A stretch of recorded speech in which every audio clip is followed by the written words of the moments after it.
Chodesh Tov, les amis, qu'on n'entende que des bonnes nouvelles, Bezrat Hashem. Beaucoup d'Atzlacha, de Bracha, qu'on nous annonce des nouvelles, que des gens qui ont guéri, que des gens qui ont trouvé leur zivou, que des gens qui ont des enfants, que des gens qui ont trouvé leur chemin, qui ont réussi et que maintenant ils vont pouvoir diffuser Rabbeinu parce qu'ils ont gagné des milliards et qu'ils veulent maintenant diffuser le Rabbeinu dans le monde entier. Bezrat Hashem, Bessoud Rabbeinu Akadosh Vanora, Bezrat Hashem. Donc on fait Bezrat Hashem le shiur pour la refoua de tous les malades, pour la délivrance du monde. On commence sur Chofetz Chaim, la halachot. Il est interdit de raconter à un tiers que Reuven a dénigré Shimon, car ce dernier finira par l'apprendre. Et même si on est certain que l'affaire ne parviendra pas aux oreilles de Shimon, cela demeure interdit en tant que lachon hara.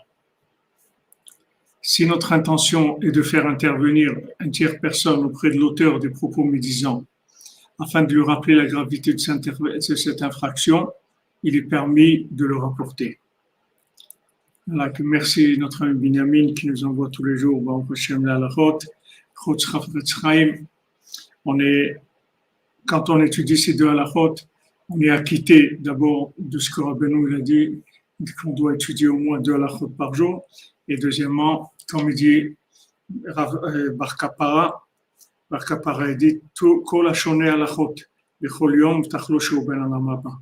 Tout celui qui étudie des halachot tous les jours, il est sûr qu'il fait partie, qu'il a part au monde futur. Donc, halachot, ça veut dire 2 halachot. Et aussi, on s'acquitte de la mitzvah de Talmud Torah.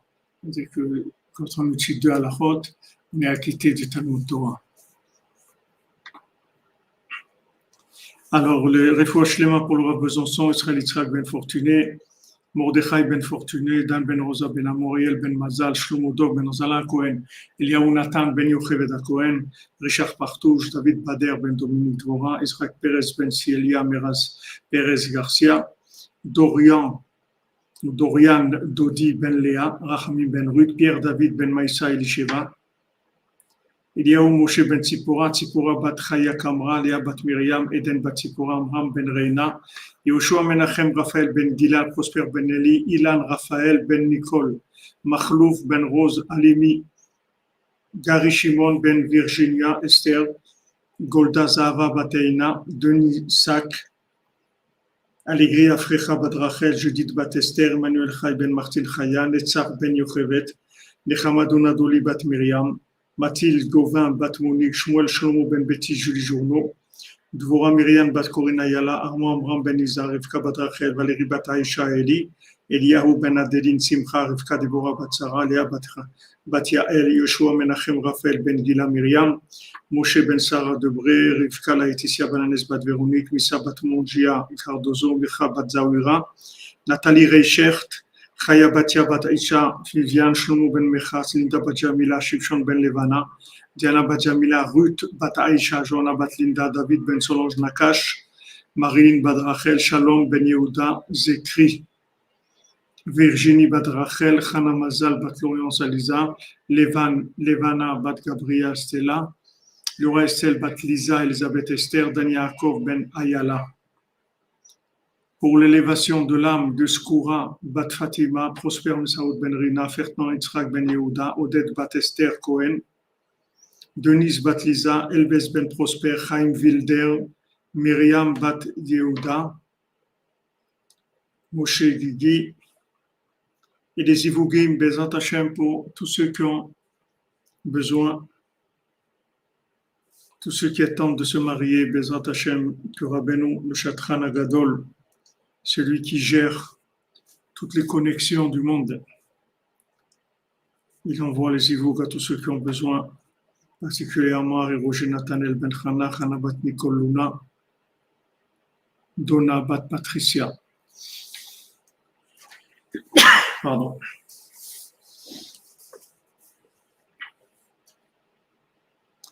Voilà, et Shalom Bayit aussi, comme vous nous rappelez, Evelyne Elbaz. Pardon.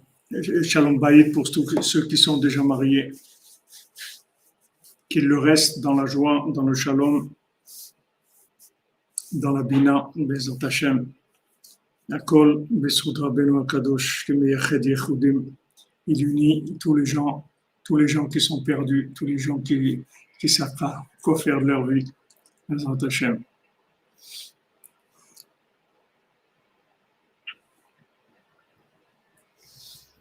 Donc, on avait vu hier que Ilchot Yiboum Bechalitza Halacha Gimel, passage Yud Aleph. On a vu hier que, en fait, le fait que le beau-frère ne veut pas faire la mitzvah de Yiboum avec la veuve, ça vient de l'emprise de Esav. Parce que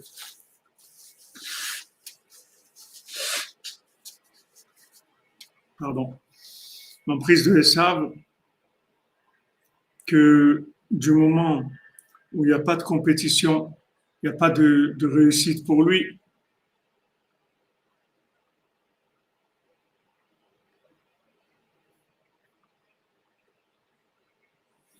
Mais non, Madame Sabrina, ça va venir. Il faut de la patience, il faut prier. Ça va venir.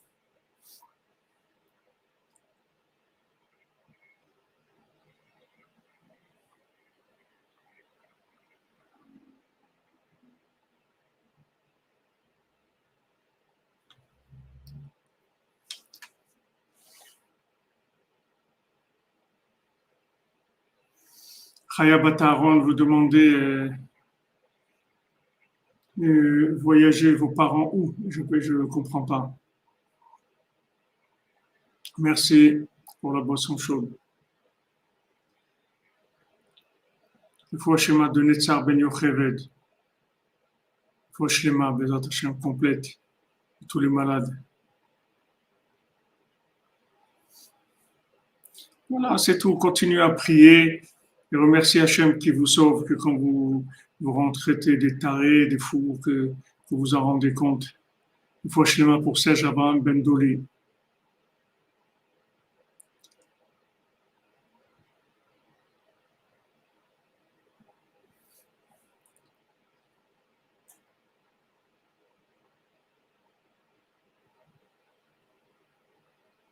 Merci Alexandre Trésor.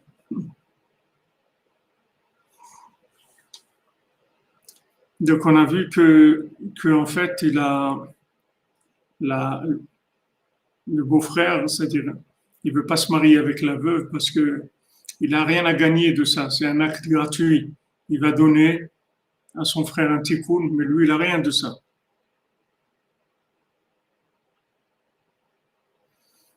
Ah, vous rencontrez des fous, des méchants, de n'importe quoi. Ah, mais le cas, c'est que vous rencontrez après celui qu'il faut. Quand Rabbeinu il a dit, voilà, quand on ne reste pas avec les deux pieds dans la boue. On sort un pied, on a un pied dans la boue, on sort un autre. Et on met un pied dans la boue, on sort un autre. Et à la fin, on sort les deux pieds, Bezat Hashem. Voilà, n'oubliez pas les Darim. Donc maintenant, ce beau-frère-là, il n'est pas intéressé à faire le hiboum parce que soit il n'est pas au niveau, soit il n'a pas, il sait pas ce que ça veut dire donner, puisque dans le monde de la compétition, donner c'est interdit. Donc ça veut dire qu'il y a une emprise de Esav sur lui. Ouais, c'est après vous les reconnaissez, après vous sentez tout de suite quand c'est pas ça, vous n'avez pas besoin de perdre votre temps. Mais sachez en tout cas que chaque personne que vous rencontrez dans votre vie, Rabbi nous dit, même si vous ne le rencontrez pas, juste on propose, on parle, on dit tiens, ce serait bien, il irait bien celui-là avec celle-là avec celui-là, c'est un zivouk déjà. Juste qu'on associe deux âmes, même dans la pensée, c'est déjà un zivouk. Et ça fait avancer.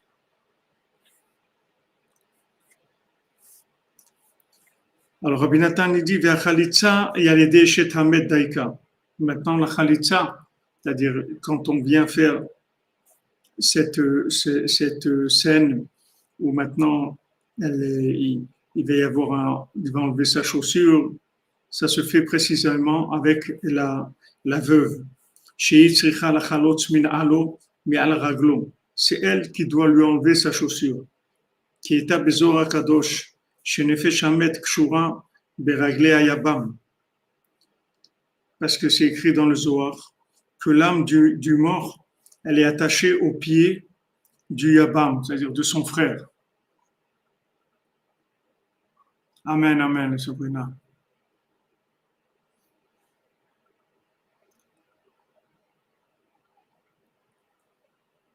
Tout est dur, le zivouk c'est dur, le shalom bayit aussi, parce que le shalom bayit, le mariage c'est un zivouk chaque jour. C'est pas, les gens ils croient quand ils sont mariés, ils ont terminé. Et ça commence, c'est tout. C'est tous les jours. Voilà, David, tu attends tranquillement, mon ami, et tu pries tous les jours. Dans cette attente, tu pries. Tu dis, maître du monde, envoie-moi mon zivouk, je veux me marier pour toi, parce que tu as dit qu'il faut se marier. C'est pour ça que je veux me marier. Alors on voit que l'âme du...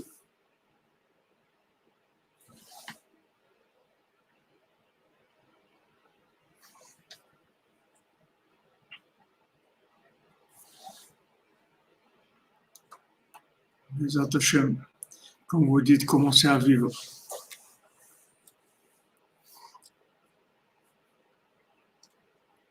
L'âme du mort, elle est attachée au pied de son frère, qui a la possibilité, en fait, de le réparer. Baïnian ou canal. Donc, c'est par rapport à ce qu'on a dit, qui karb gam nefesh hamet ou gam emunat rachamim.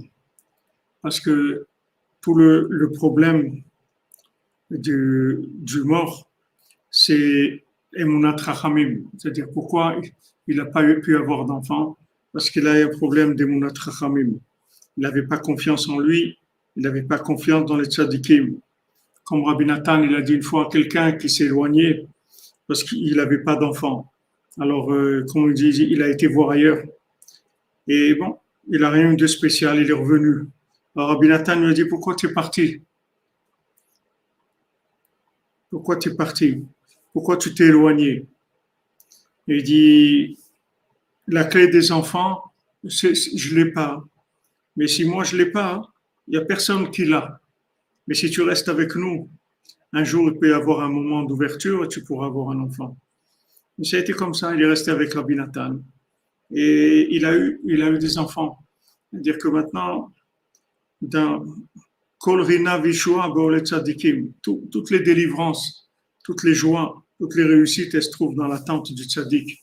Elles se trouvent dans le Mishkan du Tzadik. Donc, quand quelqu'un il réussit pas dans sa vie quelque chose, c'est que la Emunat Rachamim qui réussit pas.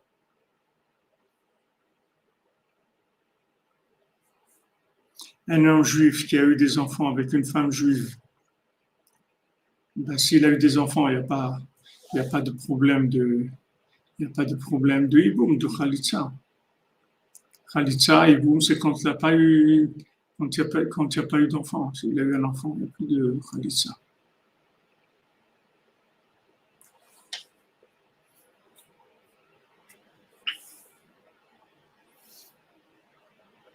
Donc, ce qui manque à une femme non juive, non, si un juif, il a un enfant avec une femme non juive, ça ne s'appelle pas son enfant. C'est comme s'il n'a pas eu d'enfant. Ça ne s'appelle pas son enfant. D'ailleurs, si c'est une fille, il a même le droit de se marier avec elle. Ce n'est pas sa fille, d'après la halakha.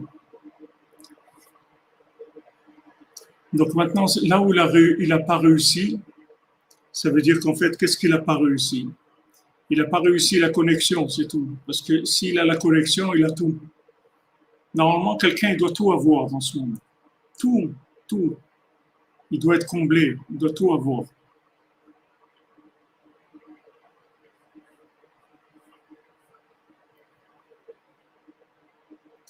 Pourquoi maintenant il y a des manques? Parce que, en fait, le seul manque qu'il y a, c'est le manque de la résidence de la Shrina. C'est-à-dire, c'est le manque de la résidence d'Hachem dans notre vie, dans nos actions.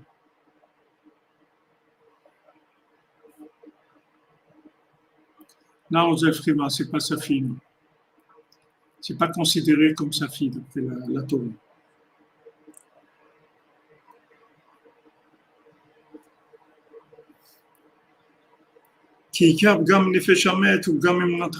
Donc on voit que tout ce qui manque,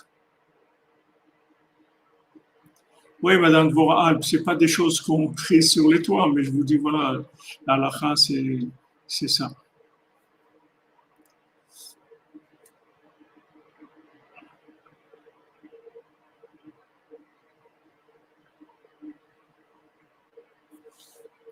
Ah, Baruch Hashem. Merci, Père Lafarki. Mazal Tov. Vous avez une petite fille, Baruch Hashem, merveilleux.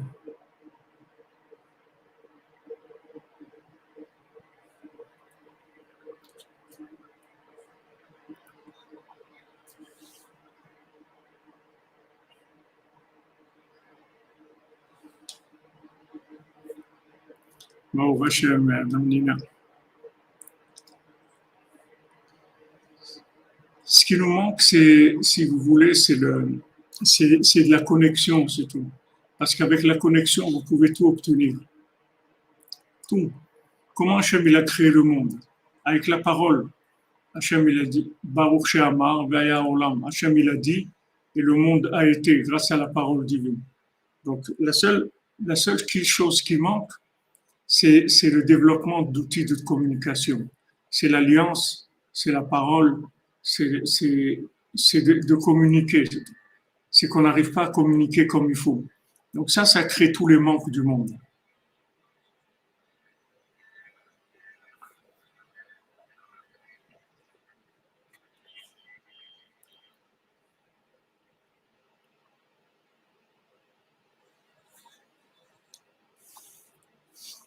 Non, il n'y a pas de khalitsa. Il n'y a pas de khalitsa dans le cas. La khalitsa, c'est quelque chose de très précis.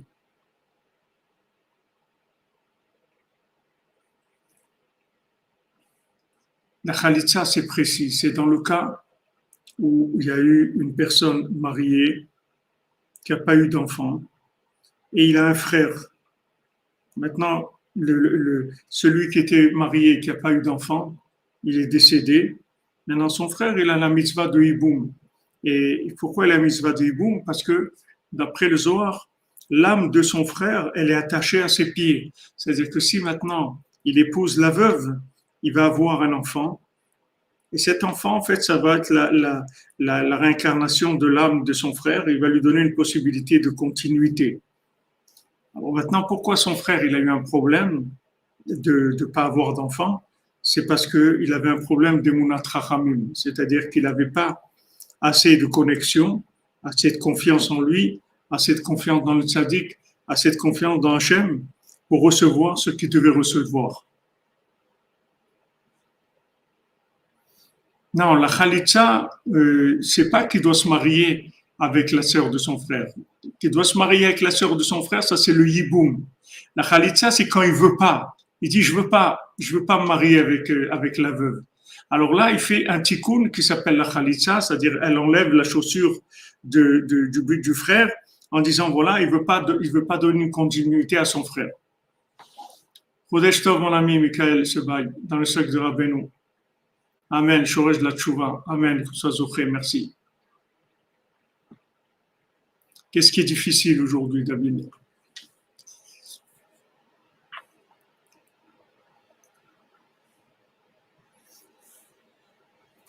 Sheoprinat Raglin. Alors maintenant, la Emouna, c'est les Raglin. La Emouna, c'est ce qui amène la réalité dans ce monde. C'est la Bina aussi, comme on étudie la nuit. Veikar Tikkuno al-Yedei Achiv Daika. Maintenant, toute sa réparation, elle se fait par son frère précisément. Alken Zehamet ou Mukhar Litkacher Beachiv. Donc maintenant, celui qui est décédé, il est obligé d'être attaché à son frère. Veikar Mekomo Baraglim. Maintenant, comment il est attaché à son frère? Dans les pieds. C'est-à-dire que son frère, il se trouve dans les pieds de son frère qui est vivant. C'est-à-dire que dans l'action, il va pouvoir réparer.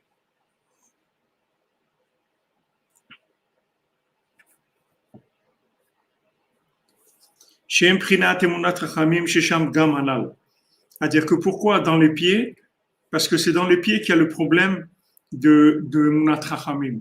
Parce que la Emunat Chachamim, la confiance dans les sages, la confiance dans les tzadikim, la confiance en soi, c'est ce qui va donner les conseils pour le fonctionnement, pour les pieds, c'est-à-dire pour circuler dans ce monde, pour faire les bons choix. Donc, chaque fois qu'il y a un problème de manque ou il y a un problème d'erreur, ça veut dire qu'il y a un problème de connexion.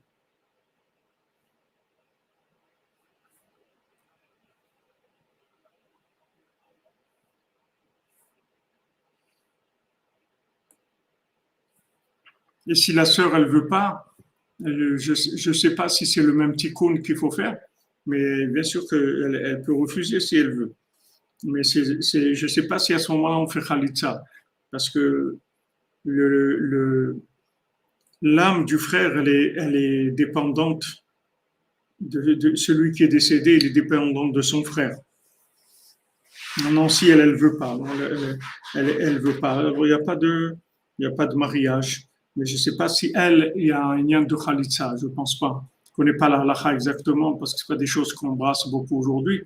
Bien que je connais des gens, j'ai des amis intimes à moi qui ont fait ça. Bon, Hachem, ils ont eu des enfants extraordinaires après. Maintenant, son frère, il ne veut pas le réparer.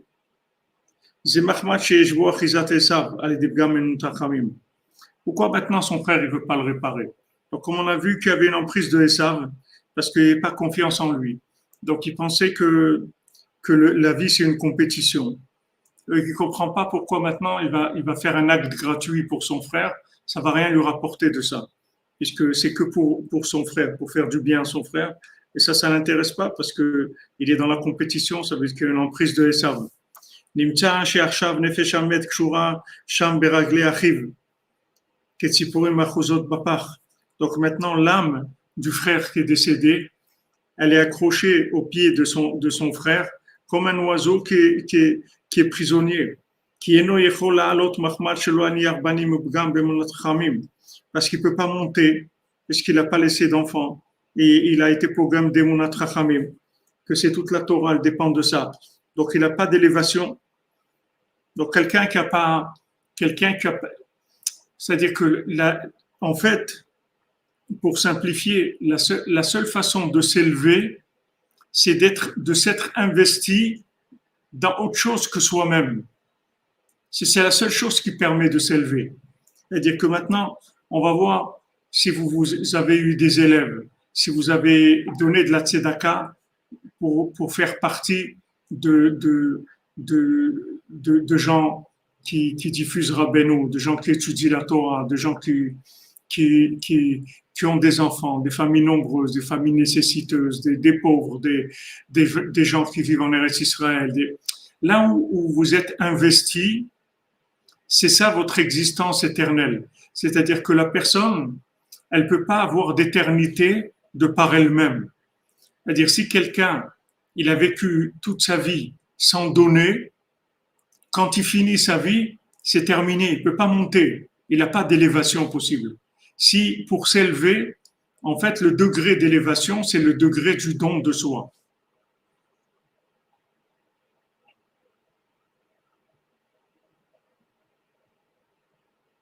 Vous comprenez? Oui, c'est difficile, mais bon, Hachem, il y a des possibilités.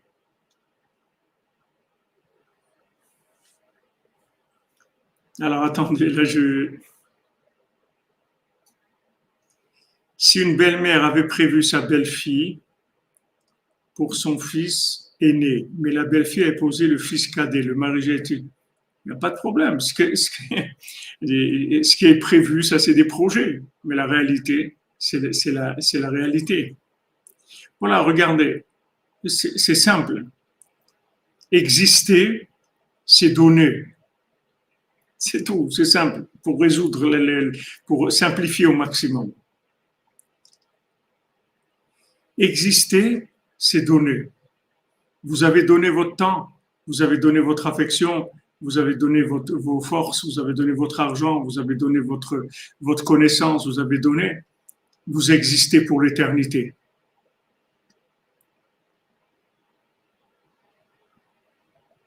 C'est tout.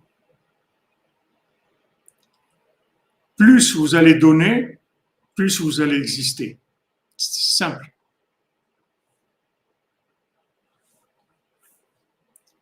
Qu'est-ce qui peut être notifié dans le contrat de mariage? Je n'ai pas compris. Quoi? Votre question, Madame Bentata. Je n'ai pas compris la chose. Qu'est-ce que vous voulez que vous demandez qui doit être notifié dans le contrat de mariage? Donc, maintenant, celui qui a pas eu la possibilité de donner, en fait, il n'a pas d'existence éternelle.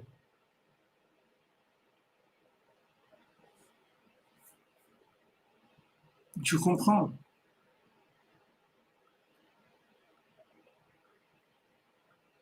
Le mariage avec la veuve, c'est un nouveau mariage, c'est quelque chose de nouveau. Et pour les impôts, les beaux impôts, Éric Zenou, c'est considéré comme de la tzedaka aussi, les impôts. Shalom, Madame Rumi, Fouach Lema, pour votre fille, Dvorah Myriam, Bat Korina Yala, Bezat Hashem. Fouach Lema, Bessoud Rabbeinu, Bezat Hashem. Que ce mal disparaisse complètement. C'est-à-dire qu'elle lui est directement,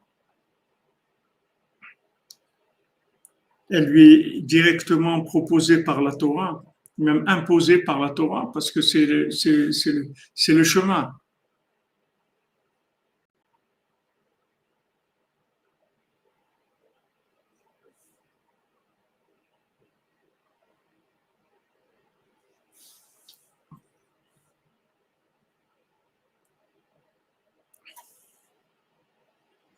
Vous voyez, tout dans le monde fonctionne comme ça. Vous voyez, par exemple, une graine, quand elle donne, alors elle permet à une plante de pousser, et cette plante elle-même, elle va donner des graines qui vont pousser, etc. C'est-à-dire, la personne qui donne, elle s'inclut tout de suite dans l'éternité. C'est ça l'éternité.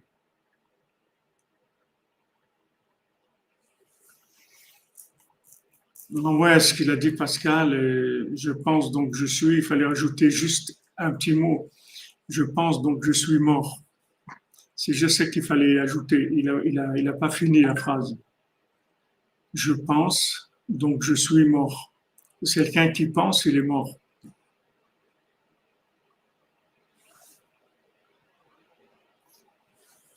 Oui, les impôts, c'est comme de la tzedaka. C'est considéré comme de la tzedaka.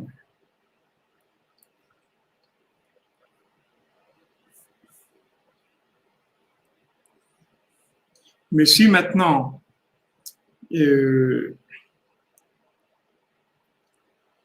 vous priez, alors Hachem il peut faire en sorte que les impôts ils vont vous laisser tranquille et vous pourrez donner la tzedaka.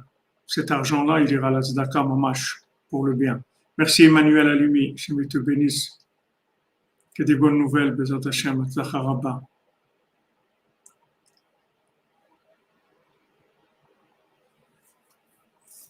Ah ouais, celui qui pense, c'est Hachem qui lui a dit. Il a dit le jour où tu vas manger de la connaissance du bien et du mal, tu vas mourir.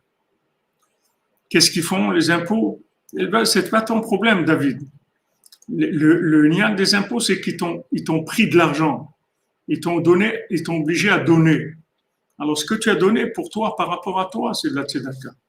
Maintenant, dans tout ce qu'ils ont pris, il y aura sûrement une partie qui va aller pour les routes, pour l'électricité de la ville, pour des choses qui vont servir aux gens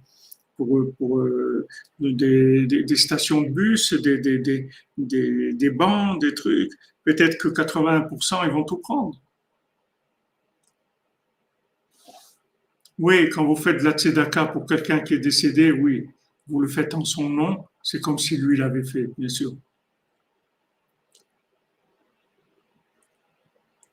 Et surtout la tzedaka pour la diffusion de Rabbeinu.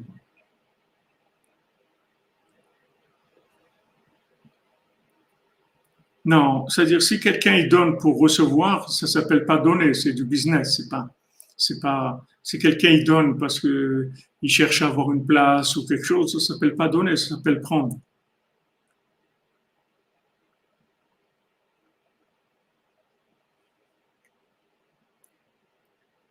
Donner, ça veut dire mamache, donner, c'est une partie de soi-même qui est partie, c'est tout, on l'a donné, c'est tout. On l'a donné, c'est des actes gratuits. Ce sont des actes gratuits. C'est de la gratuité, il est donné. Voilà, ce frère-là, s'il veut, il peut donner. Neder de Tzarkaj, donc je suis Meshoune Frailer. Adraba, Fapiken. Razak, Madame Kalfon, Razak. Razak, Razak, Razak. Kodesh Tov.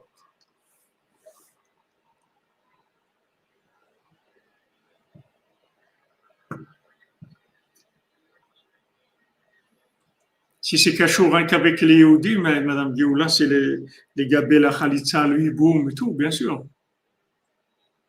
Bien sûr.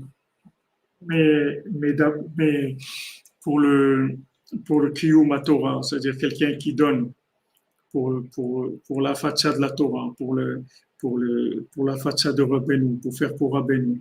Alors il s'inclut dans l'éternité.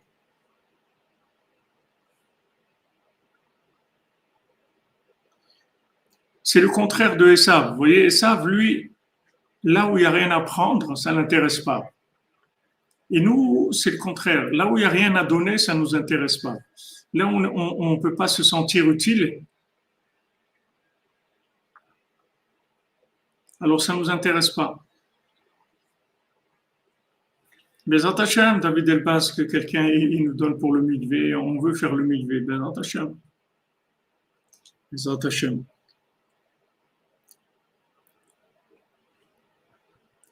Donc ça, c'est, si vous voulez, c'est la base. C'est-à-dire, si vous voulez vous éterniser, c'est dans ce que vous avez donné. Vous avez donné, vous êtes éternisé. Ça y est, vous êtes rentré dans un processus de, de, de, de reproduction, si vous voulez.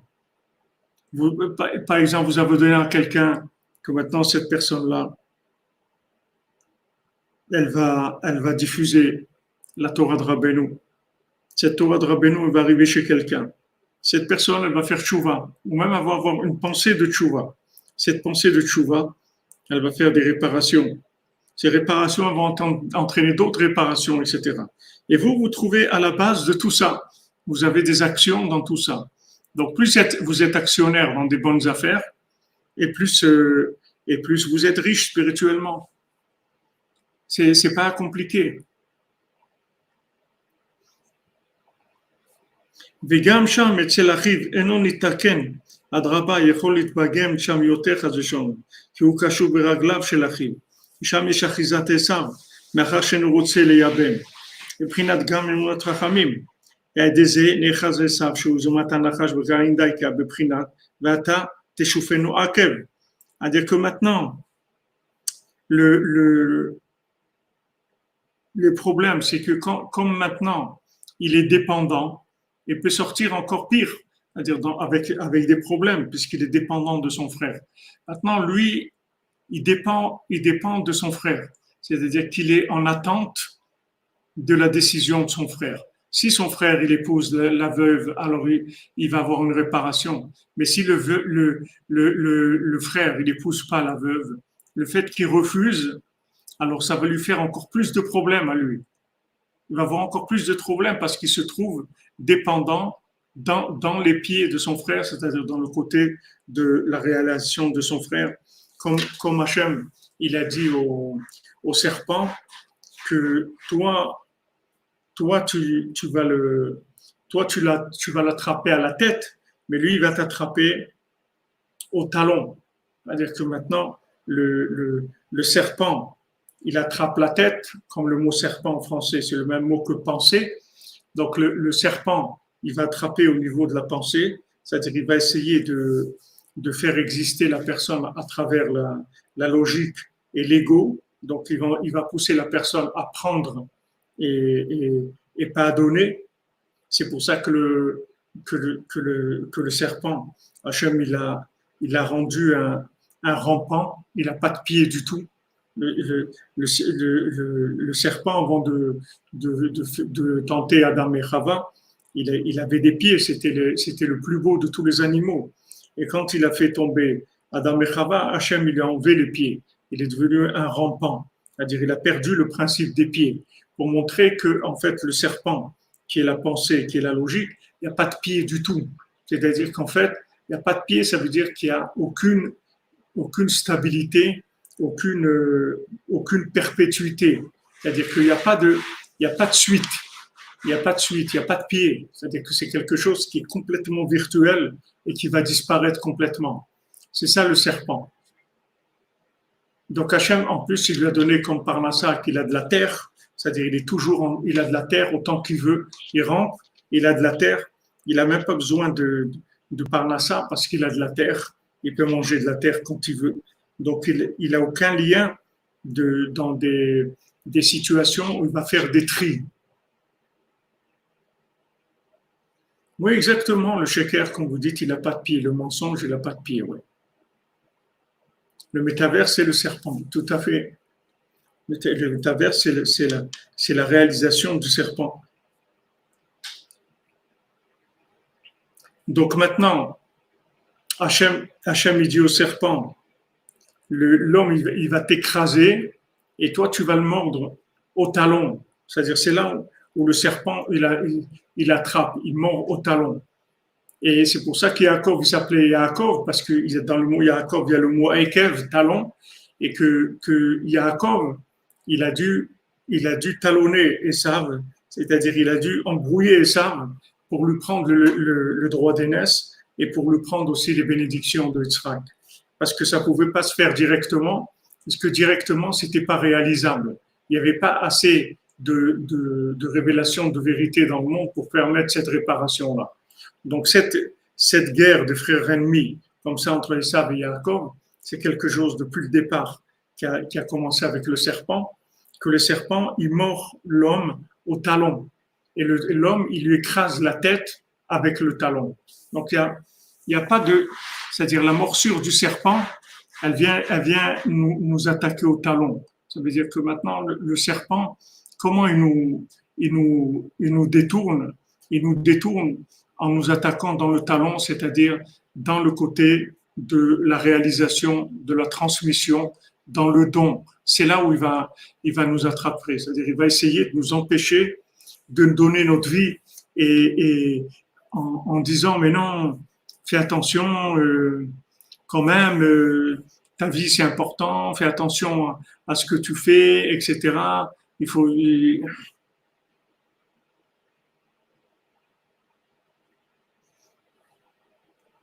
Voilà, exactement. Lui mord la tête avant qu'il nous fasse du mal. Merci Franck Muller. Amen, amen, Raphaël. Donc, le serpent, il essaye de nous mordre au talon. Qu'est-ce que ça veut dire qu'il essaye de nous mordre au talon? C'est-à-dire qu'il essaye, en fait, de nous empêcher de donner, que ce soit de donner notre cœur, de faire les choses avec cœur, de faire les choses avec joie. Voilà, il cherche à nous rendre égoïstes. Il va chez pour Yael Bat Marcel. Voilà, il veut nous immobiliser, c'est-à-dire que la,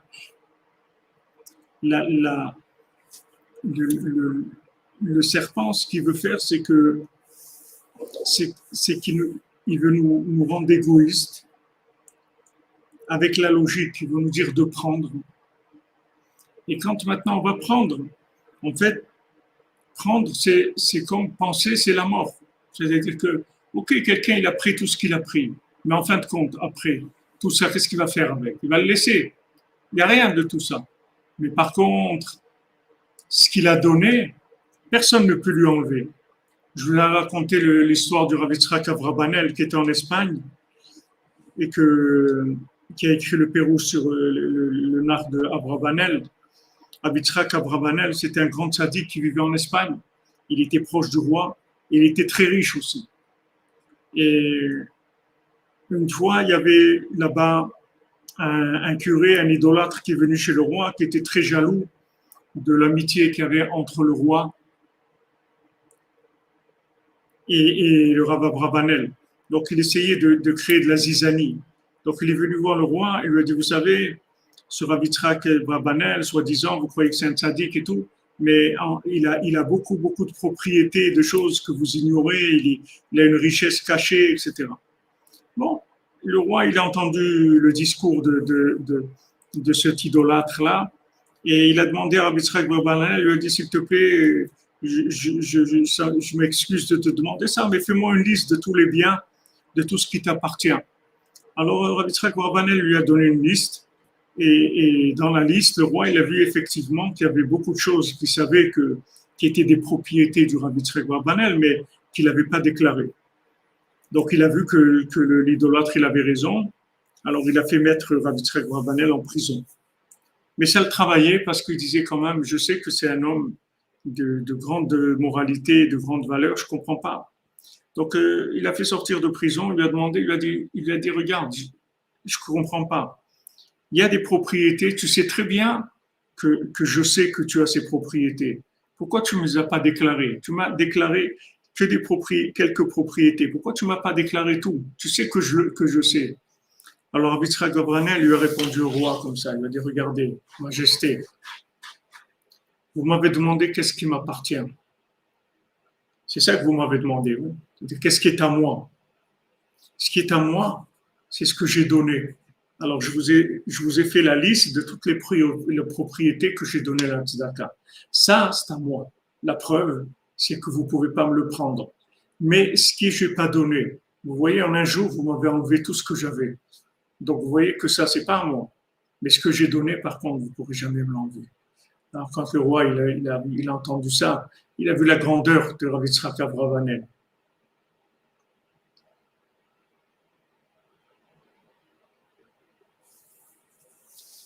Vous comprenez? Il a dit ça, ce que j'ai donné, tu ne pourras jamais me l'enlever. Ça, je l'ai mis de côté pour l'éternité, c'est fini. Personne ne peut me l'enlever. Amen.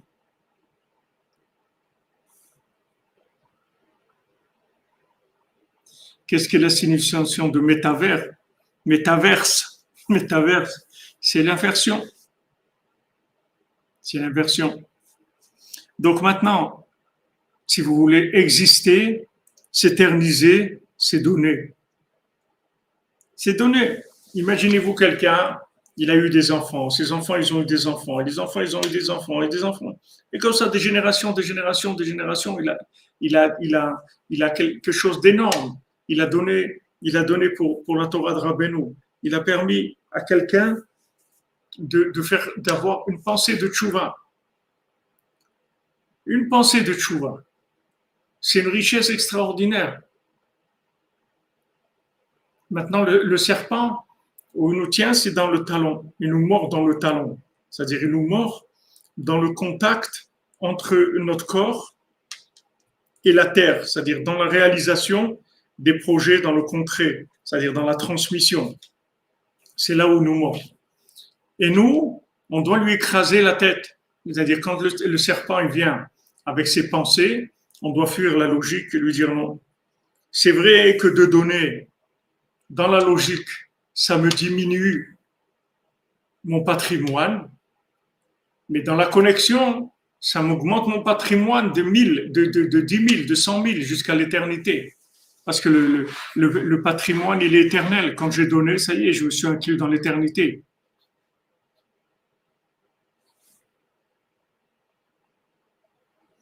Ok, Riklem, il y a une partie qui va là et une partie qui va là-bas. C'est pas votre. C'est vous, on vous oblige à donner. Alors vous donnez, c'est tout.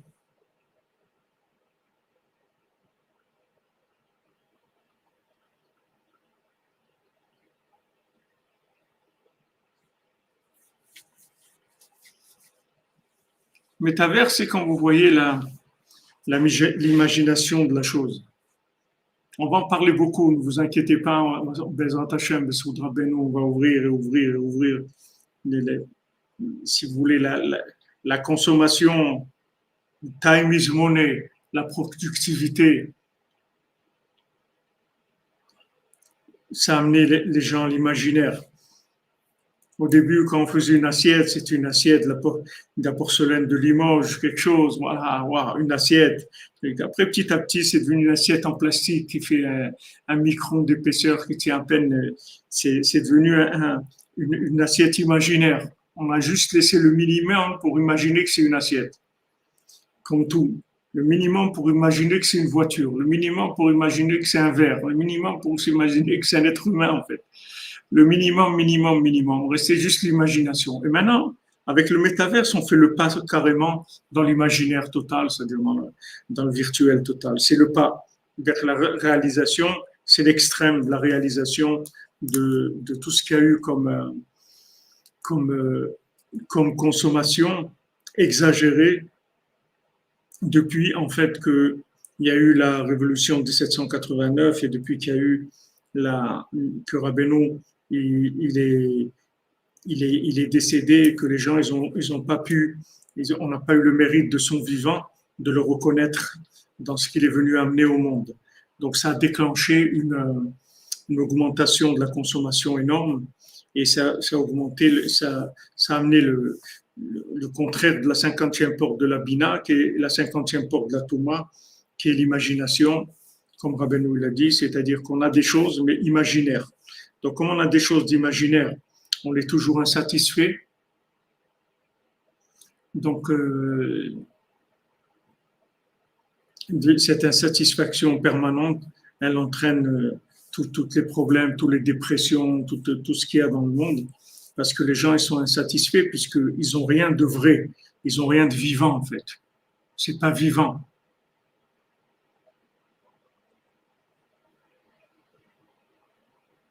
Exactement. Le métaverse, c'est l'imagination de la réalité. C'est une réalité imaginaire. C'est tout. Donc maintenant, l'emprise du serpent, elle vient spécialement dans les pieds. C'est l'intelligence artificielle, ça vient attaquer les pieds, la réalité. On ne te laisse pas réaliser des choses. On te fait croire que tu as fait quelque chose, tu n'as rien fait du tout. Tu n'es pas vivant. Tu n'es pas vivant. Exactement, Rabbeinu, c'est la satisfaction. C'est vraiment d'être comblé. Avec un petit peu, avec des choses sur à 3 points, mais d'être comblé. D'être comblé, d'être rempli, d'avoir de la joie, d'avoir le cœur rassasié. Oui, Israël Pérez, tu as raison. Amen, mon ami. Donc maintenant, le tikkun, la réparation, c'est du frère qui veut pas donner, c'est par la femme, la veuve, qui va enlever la chaussure du pied du beau-frère. Quand elle enlève la chaussure, en fait, elle va repousser le principe de Esav. Maintenant, qu'est-ce qui est écrit pour Yaakov? Que Esav, il est sorti en premier. Mais en fait, Esav, c'est pas lui le premier-né. Le premier-né, c'est Yaakov. Mais Esav, il est sorti en premier. Donc, qu'est-ce qu'il a fait, Yaakov? Il lui a attrapé le talon. Il lui a attrapé le talon. Parce qu'une femme, elle représente les mains de son mari. Comme on voit le Sefer Hakane, comme c'est écrit dans le Sefer Hakane, c'est un livre de Tchouva, de Rishonim, que dans le Seder de la Khalitsa, là-bas il parle de la Khalitsa. Donc la femme, elle représente les mains du mari. Qui est Emunat Chachamim Uprinat Yadayim, Gam Ben, Gam Ken, pardon. Parce que Emunat Chachamim, c'est aussi des mains aussi. On a dit que c'était les pieds, mais aussi c'est les mains. C'est-à-dire c'est le monde de la réalité, de la réalisation, de l'action. Parce qu'avec ça, on reçoit tout ce qu'il y a dans le monde. Parce que dans la Torah 57 qu'on avait vu, on avait parlé des mains de l'ange, que maintenant Hachem, avec sa parole, il a créé des anges, et que ces anges-là, ils ont une main droite et une main gauche. Ils ont une main avec laquelle ils prennent d'Hachem et une main avec laquelle ils transmettent au monde. Donc, on a vu le principe des mains dans l'ange. Mais prinat lotasur minadavar yamin usmol. Quand nos sages disent ne te détourne pas de ce que les sages vont te dire de faire, ni à droite, ni à gauche. Fais attention, ne te détourne pas. Ni à droite, ni à gauche, ça veut dire que c'est le principe des mains. Donc, qu'est-ce qu'elle fait? La veuve, elle enlève la chaussure du pied de celui qui est du beau-frère qui aurait dû l'épouser. Avec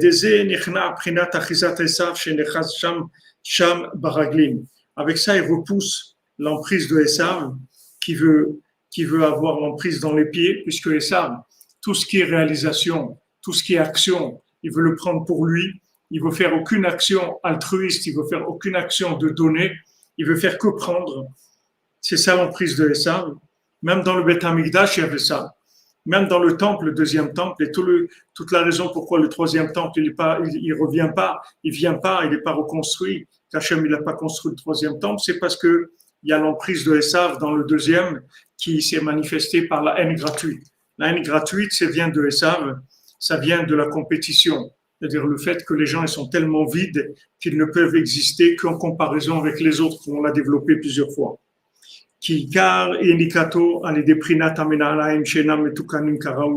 Parce que toute l'emprise maintenant de Esav, c'est par rapport aux chaussures qui ne sont pas comme il le faut. Donc vous voyez la grandeur des chaussures à trois coins de notre cordonnier à Kadosh, qui est devenu le plus grand sadique de la génération. Et en fait, il a commencé avec des chaussures à trois coins. Parce qu'il savait que tant que maintenant, on n'a pas commencé à réparer les chaussures, tant qu'on n'a pas arrivé à rentrer la joie dans des chaussures à trois coins, alors on ne peut pas avancer, on ne peut pas aller plus loin parce qu'il y a une prise de Esav. Et l'emprise de Esav va venir précisément pour dénigrer les chaussures qu'il a faites en lui trouvant toujours des défauts et en lui disant qu'elles ne valent rien du tout, ces chaussures, qu'elles n'ont aucune valeur. Et il doit se battre avec ça en disant non, c'est pas vrai. Elles ont une valeur, elles sont extraordinaires, mes chaussures. C'est des chaussures en miel, des chaussures en sucre.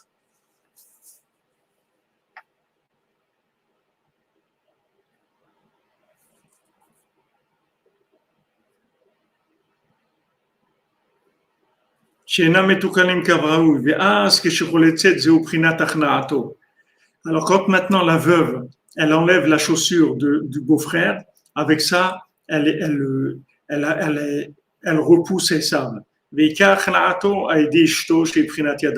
Maintenant, comment il va voir le tikkun, celui qui est mort, le mari qui est mort, le frère qui est mort, c'est précisément avec sa femme qui représente les mains. C'est-à-dire que maintenant, sa femme, c'était son action dans le monde.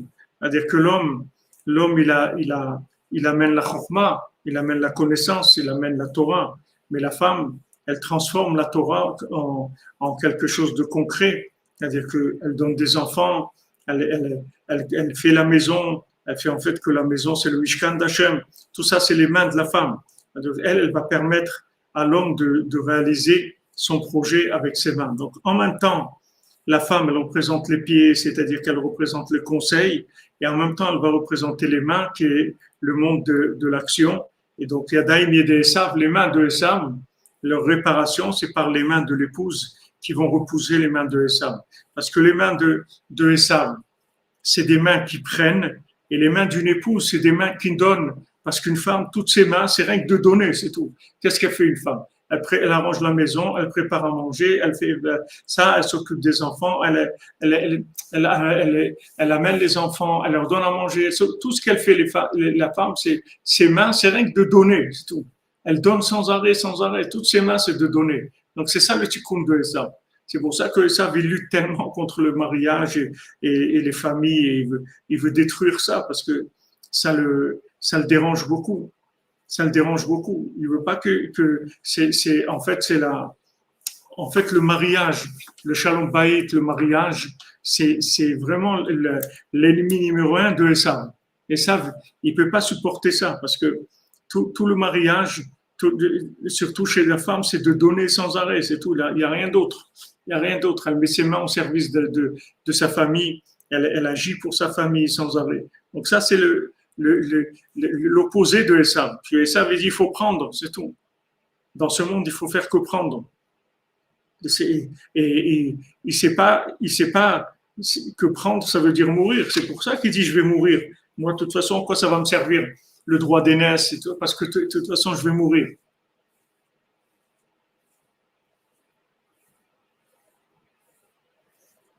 Ouais, et ça, il casse le mazal, tout à fait. Et ça, il casse le mariage. Il veut pas de mariage. Il essaye de mettre l'homme et la femme à égalité. Il essaye de faire que la femme soit un homme, c'est comme un homme, pour essayer de dénaturer la femme dans son but. Pourquoi il n'a pas essayé de rendre l'homme égal à la femme? Pourquoi il a fait le contraire? Pourquoi il ne dit pas, pourquoi au lieu de faire le MLF, il aurait le MLH? Pourquoi il ne fait pas il a fait MLF? Le MLH, c'est le mouvement de libération de l'homme. Pourquoi il a fait pourquoi il n'a pas fait le contraire? Pourquoi il a dit non, maintenant on va faire que les hommes, c'est eux qui vont commencer à cuisiner, à s'occuper des enfants? C'est quoi ça? Que c'est la femme qui doit s'occuper? Nous aussi, on veut s'occuper. Pourquoi il n'a pas fait ça? Parce que ça l'intéresse pas. C'est pas ça qu'il veut. Il veut détruire. Il veut détruire le monde. Il veut détruire le monde avec la haine, avec la compétition. Alors, il enlève l'opposé numéro un, son opposé numéro un. Kodesh Tov Yitzhak Glassman, Shalom Baï, donner, exister, aimer, pardonner, coordonner, Tachoma de Tzadik, Rabbi Nachman, excellent mot à tous. Amen, Amen, Yitzhak. Content de te revoir, ça fait longtemps que je n'ai pas eu de nouvelles. J'espère que tout le monde va bien à la maison, Bézant Hachem.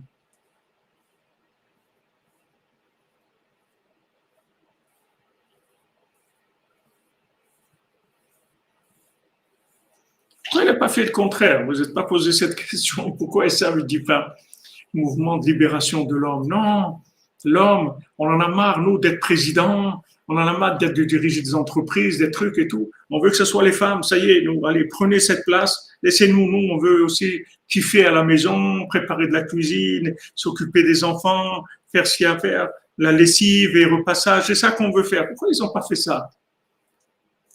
Pourquoi c'est pas ça leur message? Parce que ils ont une intention. Il sait très bien ce qu'il fait. C'est-à-dire, il sait où il faut attaquer. Parce que c'est son ennemi numéro un. Donc la femme, soit il veut la rendre un outil de plaisir en la méprisant complètement, en la mettant dans un concept qui est vraiment de très bas. Soit il veut lui dire, sois un homme. Sois un homme, pourquoi tu es une femme? Sois un homme. Et avec ça, il lui enlève il récupère ses mains. C'est-à-dire, il empêche d'être les mains de son mari. Et donc, lui, il garde les mains, il garde l'exclusivité sur Yadayim Yedei Esav, il garde les exclusivités dans les mains. C'est-à-dire de prendre. Il veut pas des mains qui donnent, il veut des mains qui prennent. C'est parce que Esav, c'est l'incarnation du serpent. C'est-à-dire de prendre tout le temps. C'est tout ce qui intéressait ça. Parce que tout ça, comme on l'a vu, c'est parce qu'il n'a pas confiance en lui. Il n'existe que par la compétition, c'est tout. Il n'a aucune confiance en lui. Il ne croit pas que l'homme est éternel. Il ne croit pas qu'en donnant, on s'inclut dans l'éternité. Il ne croit pas à ça. Lui, il croit qu'il faut prendre, il faut prendre, il faut prendre. Et quand on prend, c'est la mort, il a raison. Quelqu'un qui pense que à prendre, c'est la mort.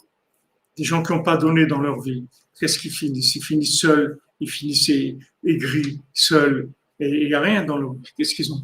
Ils ont pas laissé de suite.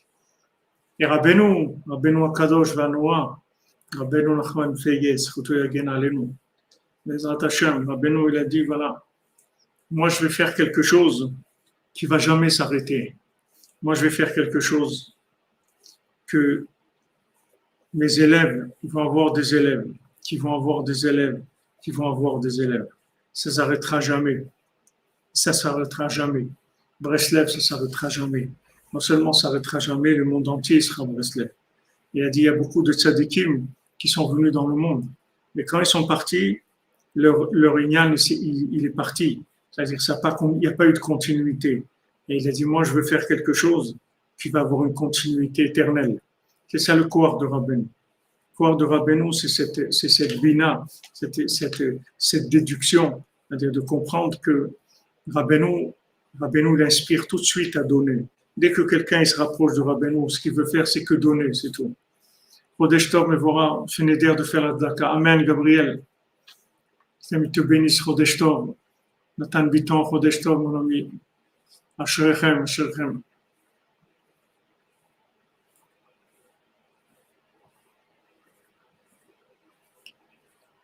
Comprenez? Voilà, Rabbeinu, il a dit, je vais faire quelque chose d'éternel. Pourquoi il va faire quelque chose d'éternel? Parce que Rabbeinu, il a tout donné. Il a tout donné. Il a donné sa vie, tout ce qu'il avait pour la réparation du monde. Et bien sûr, comme on l'a dit, Nathan, ça veut dire il a donné. Rabbi Nathan, ça veut dire il a donné. Il a tout donné au monde, toute sa vie. Il n'a pas eu de vie. Quelle vie il a eu, Rabbi Nathan? Une vie de persécution, une vie de Pourquoi? Pour laisser l'écouter à la chorte, l'écouter de Philon, pour laisser le message de Rabbeinu qui s'est transmis pour l'éternité. Et comme ça, les élèves, ils ont donné leur vie. Et c'est ça qui a permis la continuité. Nachman Tubchiner, il a été imprimé l'écouter à la chorte en Roumanie. Il avait même pas de chaussures. Il attachait des chiffons dans ses pieds pour marcher. Il voulait pas prendre le chaos pour pas dépenser l'argent de l'impression. Il allait à pied. Il faisait des centaines de kilomètres à pied. Après qu'il a imprimé l'écouter à la chorte, il fallait le rentrer en contrebande parce que c'était interdit. Il y avait la censure. On n'avait pas le droit d'imprimer de la chassidoute en Ukraine. Donc après, il fallait faire passer en contrebande. C'était des vies de Messirut Nefesh. Nachman Tulchiner, il passait un Shabbat sur deux chez Rabbi Nathan. Il habitait à Tulchin, qui est pas loin de Breslev. Un Shabbat, il était chez lui. Un Shabbat, il était chez Rabbi Nathan. Comme ça, tout le temps. Toute sa vie, c'était comme ça. Un Shabbat chez lui, un Shabbat chez Rabbi Nathan. Et quand il y avait, bien sûr, toutes les fêtes et tout, il était chez Rabbi Nathan. Et Rabbi Nathan chez Rabbeinu, c'est pareil. Et comme ça a été des gens qui ont donné. C'est des gens qui ont donné, qui ont permis au lien de Rabbeinu de continuer. Et Rabbeinu, quand il dit je vais vous donner un corps de chair, c'est-à-dire que Rabbeinu nous fait comprendre que en fait, quand on donne, on prend. C'est pas qu'on donne. C'est-à-dire on va exister en donnant. En se donnant, on va exister. On va s'éterniser, en fait, en donnant. On va s'inclure dans l'éternité. Ça, Rabbeinu nous le fait le passer. C'est pas quelque chose c'est pas quelque chose qu'on pense même pas à ça. C'est quelque chose que Rabbeinu donne naturellement. Quand on suit les conseils de Rabbeinu, quand on s'attache à Rabbeinu, il inspire à ça. Il inspire à cette attitude-là de donner. Mais si vous voulez pouvoir rentrer, alors il faut, comme on l'a vu, le Bezat Hashem continuera ce soir, il faut la bina. Il faut la bina. La bina, il faut l'annulation de toute compréhension. Parce que tant qu'il y a de la logique, ça veut dire comprendre. D'ailleurs, le mot comprendre, dans le mot comprendre, il y a le mot prendre. Parce que quand on comprend, ça veut dire qu'en fait, l'intention de comprendre, c'est pour prendre, c'est tout. C'est ça le but de la compréhension. Merci, Jean-Emilio Compère. Que Dieu vous bénisse.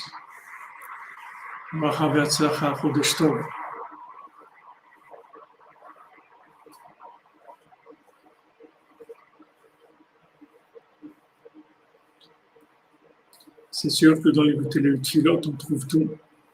Voilà. En fait, le mot comprendre, c'est comment prendre. C'est ça le mot comprendre. C'est une contraction de dire comment on va prendre. On va t'expliquer comment tu vas prendre. Et oui, c'est mon simcha. C'est mon simcha. Si le monde était donateur, on aurait Mashiach serait venu depuis longtemps. Que la lumière de Rabbeinu guide les jeunes dans la construction de leur vie, leur choix, et leur donne les valeurs fondamentales de la Torah. Amen, amen. Amen, Seigneur nous bénisse pour des stores.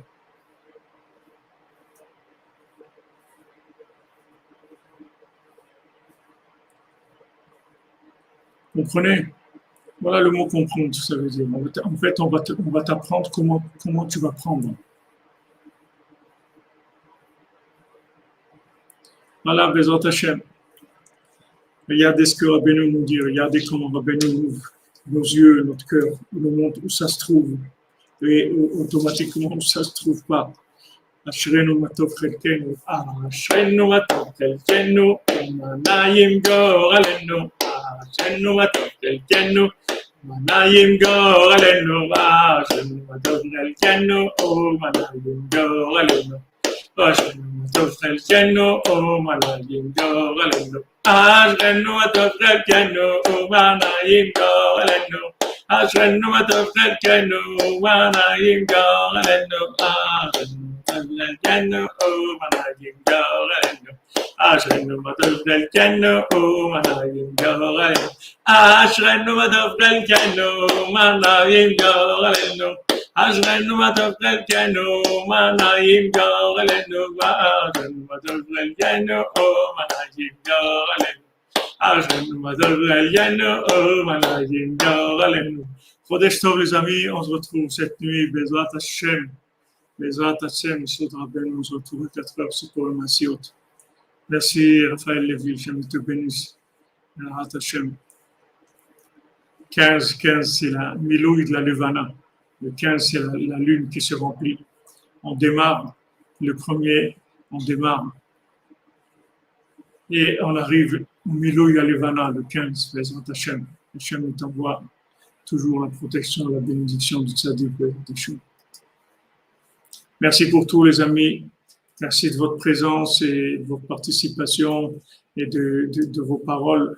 Bon, Hachem, aujourd'hui, c'était calme, le chat, on n'a pas eu de clipotes. Ça aussi, c'est une matana de Rabbeinu. Ça aussi, il faut prier. Il faut prier à chaque fois. À chaque fois, quand on fait le cours, il n'y a pas de clipotes qui viennent. Ça aussi, ne croyez pas, c'est là où il y a des trésors, il y a toujours de la mafia qui est là, qui essaye de venir pour.